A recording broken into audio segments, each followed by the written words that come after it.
KFI AM 640. You're listening to the John Kobylt podcast on the iHeartRadio app. Conway sitting in for John Kobylt. He'll be back tomorrow. He's been off on vacation for a little while. And when he comes back, he's always hotter than hell. So 1 o'clock tomorrow. So we're going to be on until 4:15. Then the Chargers, Minnesota, till 9. And then Mark Thompson, 9 to 10. And so there's your lineup. All right, Brad Garrett is with us. Not the Brad Garrett from Everybody Loves Bremen, but the other one from ABC News. Brad, how you, bub? I'm good, man. Thank you. How often do you get that association? I'm like a radio hack, so I brought it up, but do you get that every day? Not every day, but occasionally. I got a few years ago. I got a check from ABC for the tall version of me, and I sent it back.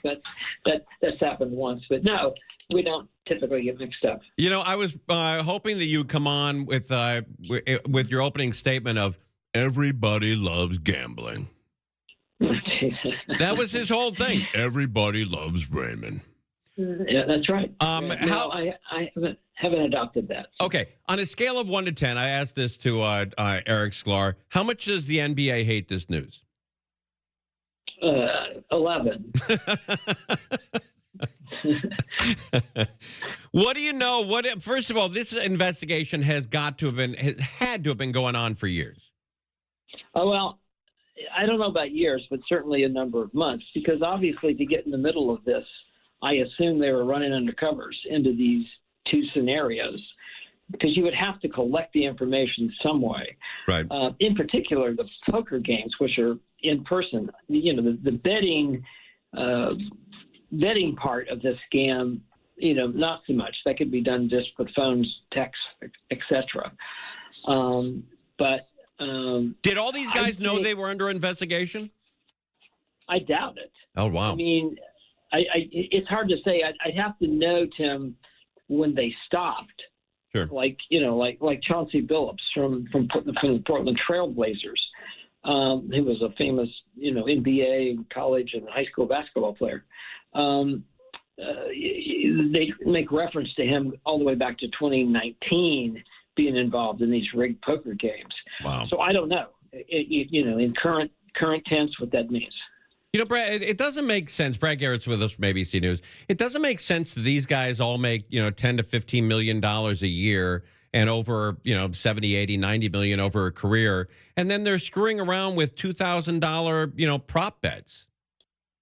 Well, yeah, but we don't really know how much money they made. Obviously, they would have to get paid something to be part of the scam. Right. And I'm going to guess this, Tim. It may also depend on how much money they would take in a particular game. They obviously invited people to come to these games, unbeknownst that they were getting scammed, because of the names like Chauncey Billups or somebody else that's well known, either current or former, in the NBA world, because people just they like to rub elbows with folks Sure. like that, and so that was the draw. So once you get in there, and if you get a high roller that's got a lot of money, he or she could lose a lot in a few hours. So who knows? Well, we don't have a lot of details, which is typical at the beginning of these cases. They're not going to put a lot of stuff in these indictments, right? As far as the details, but we'll see. Right, but isn't it highly unusual for the head of the FBI, in this case, Kash Patel, to do the news conference himself? Well, I've been saying that since February when he became the FBI director. Right. He does all sorts of things that other directors wouldn't do, because it's appropriate for, wherever the case is based, the SAC or the assistant director of that particular part of the country is the one that stands up and talks, because it's his Right. agents and support employees who put the case together. So, yeah, it's a bit of bigfooting, but, there's a lot of that going on. I'm sure that you've read the story where NBC, who I believe paid nearly $27 billion for the rights to broadcast the games over the next 10 years, and they were on the hook for all of that money, and they were, the ratings aren't what they used to be, and they even came out and said they're probably going to lose $1 billion or $1.5 billion a year. Wouldn't this be a great opportunity for NBC to go back to the NBA and renegotiate that contract just based off this information? You would think. And Tim, obviously this number, they're using something around 30 or so people charged. Right. This number is going to get bigger. This is going to go deeper into, I think, deeper into the NBA. And it may end up going deeper into other professional sports. We'll have to see, because this can't just be going on in basketball. Sure. So, yes, I would say that, NBC might want to rethink. Yeah, and this has got to be the biggest nightmare for these leagues, football, basketball, baseball, and hockey, because this is why they rejected betting and gambling for so long, because they knew if their players and coaches got tied up into this, that people lose faith in it, and it's very hard to get that faith back. That's exactly right. So, yeah, not a good day for the NBA or basketball in general. Right. How does Adam Silver handle this? Well, I know he went on ESPN to discuss it earlier today, but this has got to be panic mode 24 hours a day for the next couple of weeks. You would think so. You would think so. And my guess is even longer than that. Yeah, it is. It truly is amazing. And the timing couldn't have been worse. The NBA just started their season, I think, last night or night before last. And for them to now have, a brand new network, NBC, broadcasting their games and, having to obviously go up against baseball, football, and hockey. This is one of the 3 or 4 weeks during the year where all 4 professional leagues are playing games. And for the NBA to take this shot right now, I think it's really going to hurt them. I would be surprised if it doesn't. Yeah, that is unbelievable. Brad, I really appreciate you coming on. And please, if you hear anything, you know where to get a hold of us. Sounds great. All right, thanks, man. I appreciate it. All right, Brad Garrett with ABC News. This is just going to be the absolute worst for the NBA. I don't know what Adam, the commissioner does.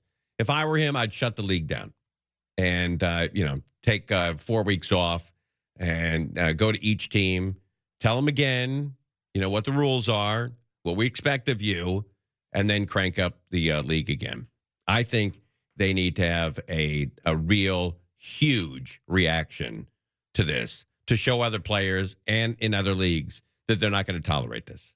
They're not going to tolerate it. All right, we'll get back. One more segment on this. What is LeBron James's connection to this? He is connected. He's not being prosecuted. He's not being accused of anything, but there is a LeBron James connection to this on a much lower level. We'll get back. We'll tell you what that is. It's Conway Show in for John Kobylt. He'll be back tomorrow at 1 p.m. So tune in tomorrow at 1 p.m. Guy's always hotter than hell when he comes back from vacation. We're live on KFI AM 640. It's Conway Show.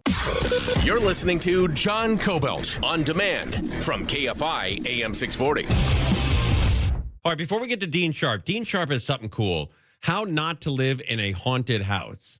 And so before we do that, let me tell you, because I promised you, LeBron James connection or non-connection to this NBA story that is consuming the entire country.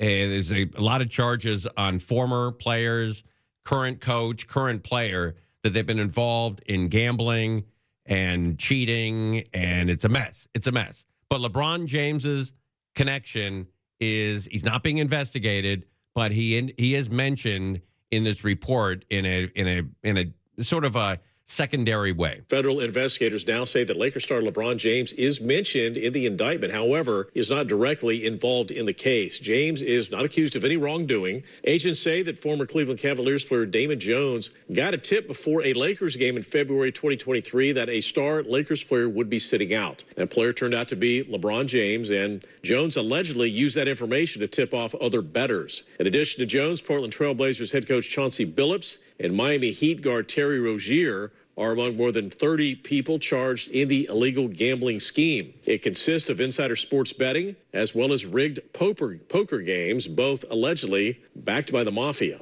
Okay. All right. So LeBron James not investigated, but he is mentioned in that report because he sat out during a Milwaukee game. That information was used to win a lot of money. Dean Sharp is the House Whisperer. He is on every single Saturday and Saturday from 6 a.m. until 8 a.m. And then he's on Sunday from 9 until noon. And he comes on with us all the time. He's great. I listened to his show on Sunday. Yeah, Sunday on the way back from Morongo. We had the big party out at Morongo Casino on Saturday night, and it was terrific. We had about 100 people there, a lot of KFI listeners. Morongo treated us like kings out there. And I left Morongo. I went to bed at like 6 a.m., and which I probably shouldn't be doing at this age, but what the hell. And I got up at 7:30, so I had an hour and a half worth of sleep. And I turned on the TV, and the Rams were playing in England. And so I drove home listening to the Rams game. That was over, and I flipped on the House Whisperer and listened to Dean Sharp, and that was a great weekend show. It was all the questions that people have had for Dean and his lovely wife over the years. And now he joins us. Dean Sharp, how you, bub? I'm good. You're in the nick of time. Buddy, I was listening to you on Sunday coming home, and you had a guy call up, and he was replacing the floor in his kitchen, and you had some great tips for him. And, man, you just know everything about, building houses and how to fix them and everything. And it's just a cool listen to. And I love when you answer the phone where you tell people, welcome home. I love that. I don't know if you created that or who came up with that, but that's a cool little tag, cool little hang. Yeah, I think it just gets everybody in the right mood. Yeah, it's great. All right, we've got Halloween coming up, and this is perfect timing. How not to live in a haunted house. Creaking floors, squeaking floors, pipes, lights that flicker. I think we've all gone through that. Exactly. I'm just, obviously it's just a play on words. There are a lot of weird noises that houses can make, and people are always wondering, what can I do to stop this thing from making so much noise? You know what? My grandparents used to live outside of Cleveland, Ohio, and they had one of those old-fashioned heaters that was run on hot water. So whenever they turned it on, those pipes would bang and chime and clink for about 25 minutes before you felt any heat. But I sort of enjoyed that. I loved listening to the pipes. It was sort of methodic and comforting. I agree with you. I had the same situation early on in life, and we had a gravity heater, which is just basically like a California basement, just enough room for the heater to be down there, and then no fan, just heat rises and it comes up through the floor ducts. And when the heater gets turned on, you just hear it. You hear all of that metal expanding as it's getting warm, and it's just creaking all over the place. And I loved the fact that I was like, okay, it's gonna get warm. Yes, soon. that's exactly right. I can hear it coming. So yeah. The old quick fix with a squeaky floor, at least my grandparents used to do this. Baby powder. They used to put baby powder on the floor, and it was, I guess it worked or didn't work. Did you ever hear people doing that? Oh, yeah. I mean, baby powder is actually, among the weird hacks that you can do to a hardwood floor, an old hardwood floor, baby powder actually does work sometimes. It's never going to work for long, though. That's the thing. Because, here's the thing. Most people don't know this. They don't realize it. They think that a squeaky wood floor is the wood buckling against the wood, but that's not true. What's happening is the nails, okay, old school floors, that have been nailed down, not glued down. The nails have gotten a little loose. They've opened up a little bit. So now there's room for the floor, the wood, to ride up and down on that nail. And it is the squeak comes from the shifting of the wood up and down on the nail. So a little bit of baby powder in just the right place sometimes will kind of lubricate the nail long enough for it to quiet down for a bit, but it's going to be coming back. Oh, that's interesting. Hey, can you stay with us? Because I did the LeBron James thing. Sure. Okay. All right. Dean Sharp is with us. I got a bunch more questions of him. If you live in an older house like I do, our house was built in 1938. It's constantly creaking and moving, and pipes are banging. And he's got a solution on how you can, get rid of all of that. He's on every single Saturday morning here from 6 to 8 a.m., and he's also on Sunday from 9 a.m. until noon.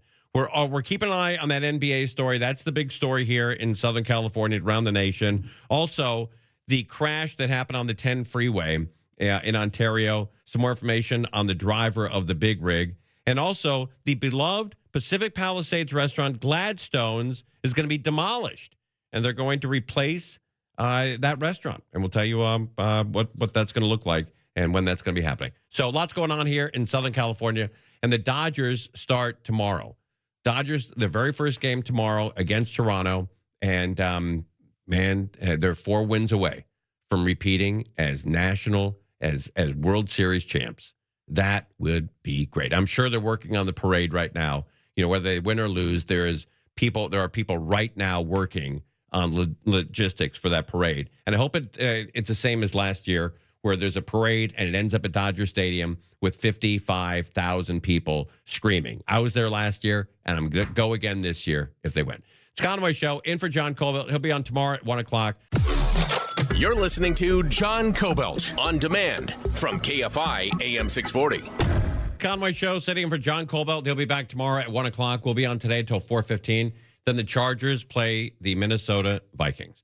Dean Sharp is on every weekend on the show. Very popular show. 6 to 8 a.m. on Saturday, 9 a.m. until noon on Sunday. The House Whisperer, Dean Sharp. Dean, welcome back to the program. How you, bub? I'm good. That's great.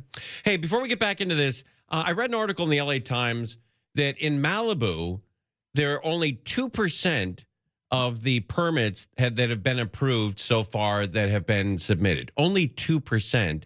And I think it's the Coastal Commission that's probably holding things up. Have you ever had to deal with the Coastal Commission? Oh, my. Yeah. No. Do you think it's the Coastal Commission? It's absolutely the Coastal Commission. At some point, they're obviously they're in charge of the entire coast of the state of California. But that coast, at some point in California, it extends 4 or 5 miles inland. Yeah, at some points. And they're only supposed to have jurisdiction for a few hundred yards inland. Right. But, here's the thing. The Coastal Commission, I shouldn't say this on the radio. I really shouldn't. Right. Because in case you ever have to deal with them again. My house will probably blow up later. But the Coastal Commission is as close to like a star chamber as it gets in government. I mean, we're talking about a handful of unelected people sitting up somewhere in the Bay Area in a dark room with tiny spotlights on their desks and making decisions about the entire California coast. And it is vicious. I mean, it is vicious. Every time we find out that we are building and or designing for something inside the Coastal Commission zone, I just look at the clients and I'm like, see you in 2 years. They're brutal, and they're not answerable to anybody. They don't even have to answer to the governor.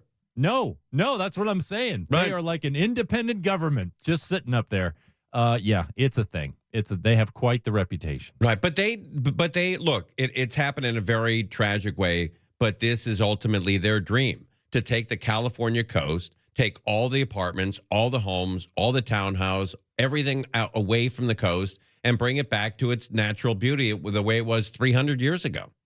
Yeah, and you know what? I got to tell you, if you've driven PCH after the Palisades fire and you realize, oh my gosh, I've never seen this much ocean before driving through Malibu, because it was all just beach house, beach house, beach house.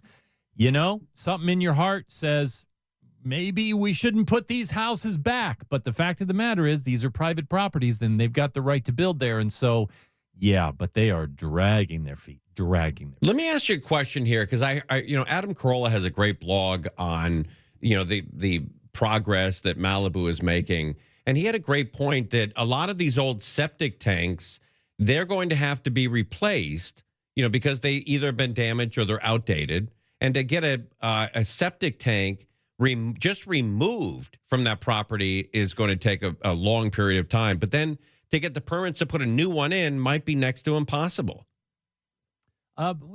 Yeah. I mean, here's the thing. Septic is not something we have to worry about for the homes down on PCH level. But when we're talking Malibu, if you're talking up in the hills, there are a lot of zones in Malibu that do not have sewer service running to them. And so they're running on septic. And for those, it's probably not that tough to swap out a septic tank as far as the permits, and the cost is always, what it is. You got to dig up a tank. You got to, deal with that. You got to put a new one in. But I'm not seeing there being a huge problem with the permitting. Oh, I see. Okay. But isn't it ironic, Dean Sharp, that the people who are constantly telling us that the ocean's going to rise and is going to wipe us out, they're all building homes right on the ocean? Yeah, it's absolutely ironic. It is. It's absolutely ironic. And these are homes that are literally on the ocean. We're not talking about, I have an ocean view. Right. No, the homes that are happening west of PCH through the Malibu corridor, they are homes with pylons usually going down 60 to 100 feet till we hit bedrock, because the water is coming on high tide. High tide wraps up underneath most balconies up there. Can you underneath them? Can you use the old pilings, or do you have to replace them? That all depends. Yeah. It really all depends. It depends on how old they are. If they are, 50 plus years, which a lot of those buildings are, then there's no way the city is going to allow to, because those are out of date, technically, right. Seismically, they're out of date. If they're, within the last 20 years or so, which some of them are, and they're not that badly damaged by the heat, then they might be able to reuse them. But chances are the majority of those pylons will probably have to be switched out. What a nightmare. Yeah. Actually, what that means, by the way, is just abandon. You're not pulling a pylon out of the ground. You're just going to have to build next to it or near it. Oh, they don't extricate them. They don't take them out. Oh, they're 60 to 100 feet deep. Oh, okay. All right. Yeah. There's no pulling those out. All right. Yeah. This is your last show before Halloween. So this will be the How Not to Live in a Haunted House weekend with your show on KFI. Yes, sir. We're going to be doing that. And we're actually going to be talking about an actual real haunted house here in Southern California. My sister, who is a professor at Cal State Fullerton, also kind of sidelines as a ghost tour docent for the Kellogg House. Oh, yeah. Down in OC. Oh. And so Sunday, actually all weekend, we're going to be giving tickets away because they've done us a real big solid. They've said, you know what, guys?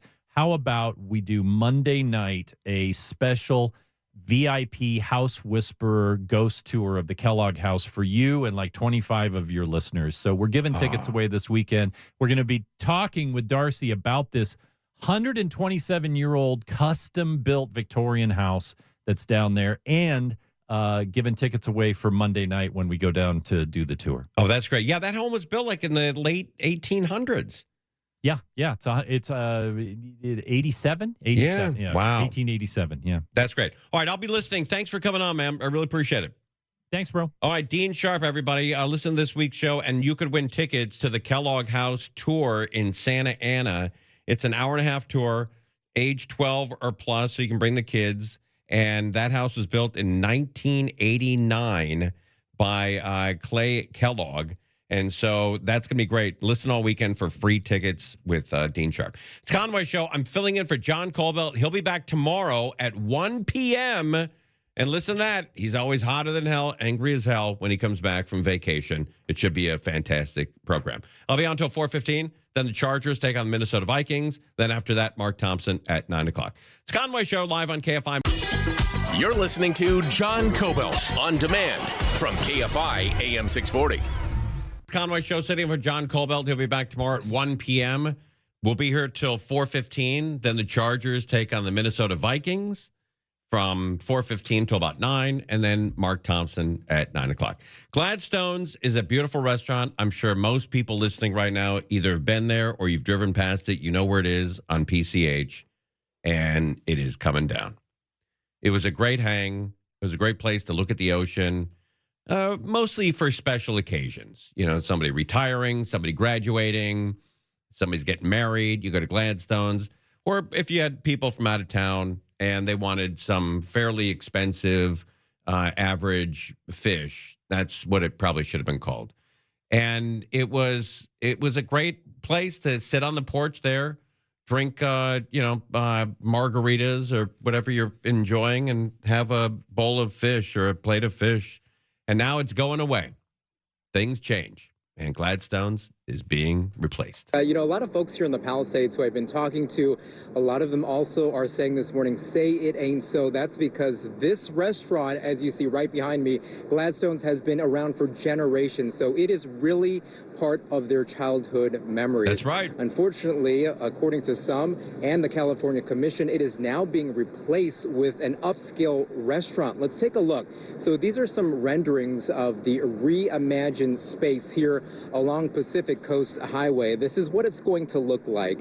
As you see, the unanimous vote approved by that commission. It will now be a fine dining restaurant designed by renowned architect Frank Gehry and celebrity chef Wolfgang Puck. All right, and Wolfgang Puck, people enjoy Wolfgang Puck's food, and maybe it'll be a better place. You know, it's not going to be the same. It's not going to be Gladstone's. I think Mayor Reardon at one point owned Gladstone's. The guy owned everything.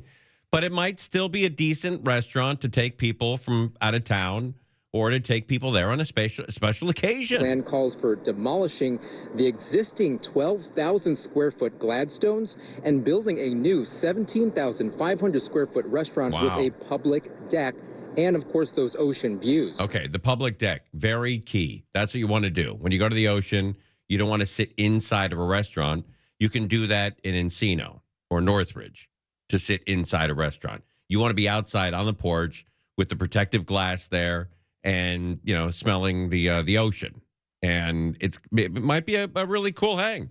You know, you got to be positive about this. Yeah, you're going to miss Gladstone's, but this place might have better food and a better view. Located here at the 17,300 block of Pacific Coast Highway, but the project is facing a little bit of opposition from residents still recovering from January's devastating firestorm. They're concerned about overdevelopment and losing dozens of those public beach parking spaces here in an area that will be under construction for years. Some residents this morning are very sad to say goodbye. Pretty sad about that. I mean, I've been going to Gladstone's since I was little, and it's such a special, like, beach restaurant that, you know, just has so much history and so many memories baked into Gladstone's. Like going for Father's Day with my dad and my husband and my son now, and then all the way back to graduating UCLA and going there for graduation. All right. I get it. You know, when the restaurant where you have a ton of memories goes away, part of those memories disappear too. I do understand that. But it's not like they're just, you know, going to wipe it out. They're going to put a beautiful restaurant there that will create more memories for more people, and the food will probably be a little better than Gladstone. Sorry, if you're a big fan of Gladstone's food. It was very expensive and fairly average. So, yeah, it's definitely a special place. So many wonderful memories. Well, commissioners say the project includes 20 special conditions addressing public access, coastal hazards, and environmental concerns, and they believe it will ultimately be a positive asset for the community when Wolfgang Puck and that new restaurant moves in. So there's no clear timeline as of right now as to when demolition will begin, but that restaurant will not be open for the Olympics. The teardown will be happening, but back out here live, if you have ever been to this historic restaurant, we have. You know that's called the Gladstone, where we're zoomed in right now. People write on it. It even says, if you're frisky, give it a kiss or give it a hug. Yeah, I wouldn't give it a kiss. There's way too many people who have laid their Hollywood lips on that, and you have no idea what they've got humming. Pass on the Blarney Stone, or in this case, the Gladstone, where everybody puts their mouth on it. Or give it a hug and rub. Yeah, give it a hug. Hug is your best bet. Or give it a hug and rub it for good luck. So yeah, or just pass by, take a look at it, and go eat. This is probably one of your last chances to come out here, take some selfies, and really just enjoy the last few days of this iconic restaurant. Reporting live here in the Pacific Palisades, Gene Kang. All right, Gladstone's is going away. Kind of sad, but, you know, maybe, again, it might be a nicer joint than Gladstone's. Gladstone's was great in the 80s and 90s. And then in the last 10 or 15 years, it was very expensive and the food was average. So it gets my ding dong. Petros is buzzing around. What's going on with you, bud? This guy wants in. Oh, yeah. We're going to do a whole routine. What are you wearing? Board shorts? You wearing a bathing suit? Petros from These Petros. are cutoffs. Cutoff sweats. Is that right? Yeah. And you got it going on. Is that Bart's books in Ojai? I love books. Yeah. All right, you're the best, buddy. Quick guy. Okay, I wonder why you're here so early. I'm filling in for John Kobylt. Give me the. Oh, he's in Alaska. I saw that on Twitter. Yeah, no, he was in Iceland. Well, come on, we're going to split hairs? Well, yeah, no, it seems to be a big difference between Iceland and A different Alaska. hemisphere when it's cold.